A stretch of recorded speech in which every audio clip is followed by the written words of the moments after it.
Asia cup 2025 में बस 7 दिन का वक्त बाकी है और जैसे जैसे ये वक्त करीब आ रहा है वैसे वैसे गौतम गंभीर का हेडेक जो है वो बढ़ता जा रहा है। खास करके संजू सैमसन को लेकर के जो उनका एक हेडेक क्रिएट हुआ है वो दिन पर दिन बढ़ता जा रहा है, क्योंकि संजू जो है वो जैसे जैसे आगे बढ़ रहे हैं ना वैसे वैसे परफॉर्म करते जा रहे हैं और स्क्वाड में संजू और शुभमन गिल में से एक ही खिलाड़ी एज एन ओपनर खेल सकता है। अगर आप संजू सैमसन की तरफ देखोगे तो वो फिलहाल केसीएल 2025 खेल रहे हैं, जिसमें उन्होंने 4 मैच एज एन ओपनर खेला। 4 के चारों मैच में उन्होंने 50 प्लस स्कोर किया और उस 4 में से 3 मैच में वो प्लेयर ऑफ द मैच बने और 4 का चारों मैच उनकी टीम जीत गई।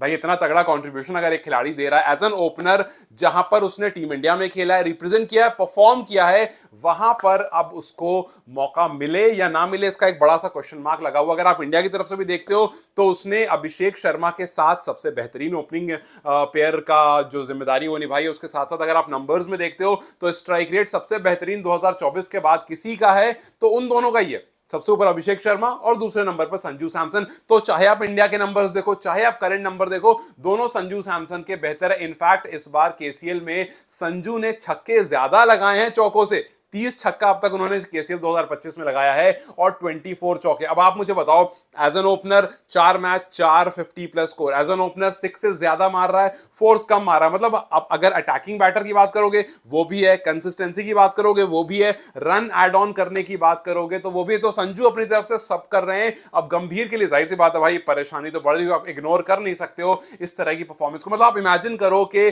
संजू सैमसन इस टाइम पर केसीएल में आउट ऑफ फॉर्म होते कि भाई आते 10 रन 15 रन बनाते आउट हो जाते, आते 8-9 रन बनाते आउट हो जाते, उनकी टीम हार जाती तो क्या होता? तो फिर सिंपल सी कहानी होती, संजू को टीम से बाहर निकालने में ज्यादा मुश्किल नहीं होती। आप बोलते यार वो देखो वहां खेल रहे थे और अपने घर पर खेल रहे थे, वहां परफॉर्म नहीं कर पाए, टीम को जिता नहीं पाए। लेकिन यहां तो कहानी पूरी तरह से उल्टी पड़ गई। अब दिक्कत यह है कि संजू सैमसन को लेकर के गौतम गंभीर ने पहले भी काफी बड़ी बड़ी बातें की और सपोर्ट भी किया। ऐसा नहीं है कि गौतम गंभीर जो है वो कोई एंटी संजू चल रहे हैं।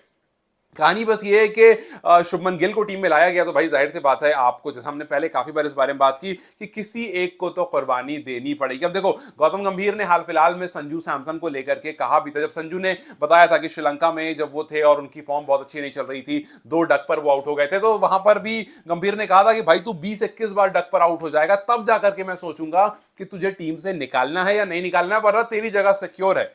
अब सिक्योर जगह अगर है और 4 मैच में 121, 89, 62, 83 और लगभग 150-200 के स्ट्राइक रेट से रन आए हैं तो भाई अब तो समझ जाओ कि किसके लिए मुसीबत आने वाली है। सो यस, इस टाइम पर वो 21 डक्स वाली जो स्टेटमेंट थी वो स्टेटमेंट जो है वो फैंस को याद आएगी कि भैया 21 डक तो छोड़ो, यहां तो रन लगातार आ रहे हैं इंडिया की तरफ से खेलते हुए भी और डोमेस्टिक में लीग खेलते हुए भी रन लगातार है। इनफैक्ट जब वो हेड कोच नहीं थे तब भी उन्होंने कुछ बड़ी बड़ी बातें कही थी संजू सैमसन को लेकर के। एक बार गौतम गंभीर ने सैमसन को लेकर के कहा था कि अगर सैमसन इंडिया के लिए नहीं खेलते हैं तो ये सैमसन का नहीं बल्कि इंडिया का लॉस है।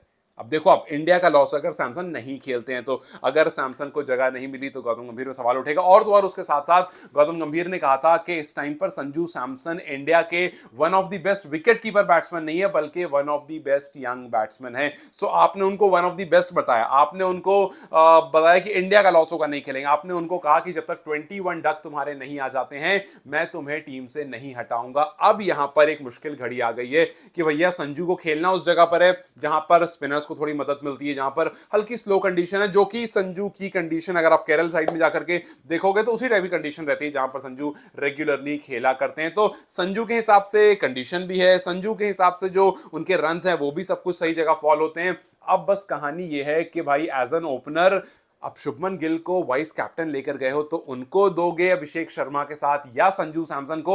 और अगर आपने संजू को ओपन किया तो क्या आप शुभमन गिल को तीसरे नंबर पर रखोगे? और अगर ऐसा हुआ तो क्या तिलक वर्मा 5 पर आएंगे? क्योंकि 4 पर कप्तान स्काई है, अपनी जगह तो वो नहीं छोड़ेंगे। अब देखना यह है कि किस तरह से गौतम गंभीर इस पूरी तिगड़म को सॉल्व करते हैं, बिकॉज परेशानी तो है और ये हेडेक का क्रोसिन से सोल्यूशन तो होने वाला नहीं। खैर आपके हिसाब से क्या बेहतर 11 होगी या फिर क्या बेहतर टॉप ऑर्डर होगा, टॉप 5 क्या बेहतर होगा, मुझे कमेंट सेक्शन में जरूर बताएं। Till then you guys take care, I will see you very soon, bye bye.